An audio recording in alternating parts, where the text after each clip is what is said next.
അങ്ങനെ കഥകൾ പറഞ്ഞ് പറഞ്ഞ് നമ്മൾ ബാംഗ്ലൂർ പോകുന്ന ദിവസത്തിലേക്ക് എത്തി. മുന്നത്തെ വീഡിയോസുകളാണ് കേട്ടോ ഇതുവരെ ഇട്ട് പോയിരുന്നത്. കല്യാണിക്കുട്ടീനെ എൻ്റെ വീട്ടിലേക്ക് ആക്കാനായിട്ട് പോവാണ് കേട്ടോ. മഞ്ഞക്കിളികളായിട്ടാണ് രണ്ടാളും പോകുന്നത്. അപ്പോൾ രാവിലത്തെ കുളിയും കാര്യങ്ങളൊക്കെ കഴിഞ്ഞ് ഫുഡൊക്കെ കഴിച്ച് ഉച്ചയൊക്കെ ആയപ്പോൾ അവിടേക്ക് കൊണ്ടുവന്ന് ആക്കാണ് കേട്ടോ. അപ്പോൾ രണ്ടാളും വീട്ടിലിടുന്ന ഡ്രസ്സൊക്കെ ഞാനും വീട്ടിലിടുന്ന ഡ്രസ്സൊക്കെ ഇട്ട് ഇറങ്ങാമെന്നൊക്കെ വെച്ചു. പിന്നെ എനിക്ക് എന്തോ ഒരു നാണക്കേടൊക്കെ തോന്നിയിട്ട് ഡ്രസ്സൊക്കെ മാറി ഇറങ്ങിയതൊക്കെയാണ് കേട്ടോ. അപ്പോൾ രണ്ടാളും ഭയങ്കര ഹാപ്പിയാണ്. പക്ഷെ കല്യാണിനോട് ചോദിക്കുമ്പോൾ ചെറിയൊരു വിഷമമൊക്കെ പറയുന്നുണ്ട്. അമ്മ ഞാൻ ഇടയ്ക്കിടയ്ക്ക് വിളിക്കും. പിന്നെ എൻ്റെ അടുത്ത് പറഞ്ഞ വലിയൊരു കാര്യം എന്ന് പറയുന്നത്, അമ്മ എൻ്റെ കയ്യിൽ ഫോൺ ഉണ്ടായിരുന്നെങ്കിൽ എനിക്ക് അമ്മേനെ ഇടയ്ക്കിടയ്ക്ക് വിളിക്കുമായിരുന്നു. അപ്പോൾ ഞാൻ ചോദിച്ചു മോൾക്ക് വയസ്സ് എത്രയാ? അപ്പം 6 എന്നൊക്കെ പറയുന്നുണ്ടായിരുന്നു കേട്ടോ. അപ്പോൾ ഭയങ്കര സ്നേഹപ്രകടനങ്ങളൊക്കെ ആയിരുന്നു. അപ്പോൾ എനിക്കൊരു വിഷമമൊക്കെ തോന്നിയിട്ടോ. ഇനിയിപ്പോൾ കുറച്ച് ദിവസം കാണാണ്ടിരിക്കണ്ടേ. കാര്യം കുഞ്ഞു കുറുമ്പത്തേക്കാണ്, എപ്പോഴും ഒച്ചയും ബഹളവും ലഹളയൊക്കെയാണ് ഞങ്ങൾ തമ്മിലും. പക്ഷേ എനിക്ക് രണ്ട് മനസ്സായിരുന്നു. കല്യാണിനെയും കൊണ്ടുപോകണം എന്നുണ്ടായിരുന്നു ബാംഗ്ലൂർക്ക്. അവൾ ബാംഗ്ലൂരൊന്നും കണ്ടിട്ടില്ലല്ലോ.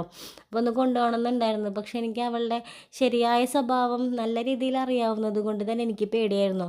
കാരണം നമ്മൾ ചെയ്യരുതെന്ന് പറയുന്ന കാര്യങ്ങൾ ചെയ്യാനുള്ള ഇൻട്രസ്റ്റ് ഭയങ്കര കൂടുതലാണ്.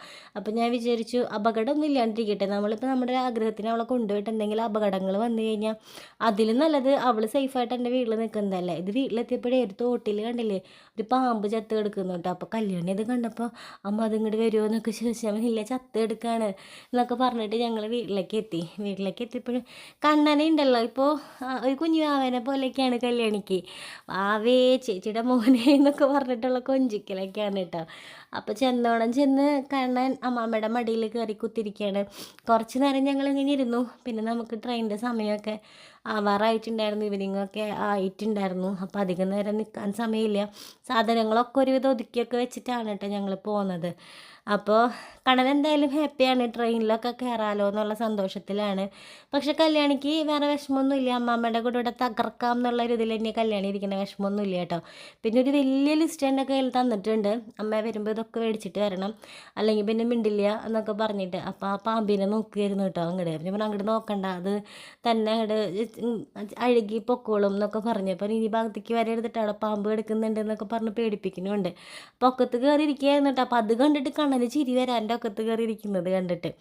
അപ്പോൾ എന്തായാലും രണ്ടാളും ഭയങ്കര ഹാപ്പിയൊക്കെയാണ്. അങ്ങനെ ഞങ്ങൾ പോകുന്ന വഴിക്ക് കണ്ണൻ്റെ ക്യാപ്പ് കാണാനുണ്ടായിരുന്നില്ല കേട്ടോ. അപ്പോൾ ഞങ്ങൾ പോകുന്ന വഴിക്ക് കണ്ണനൊരു ക്യാപ്പും വാങ്ങിയിട്ടാണ് കേട്ടോ പോയത്.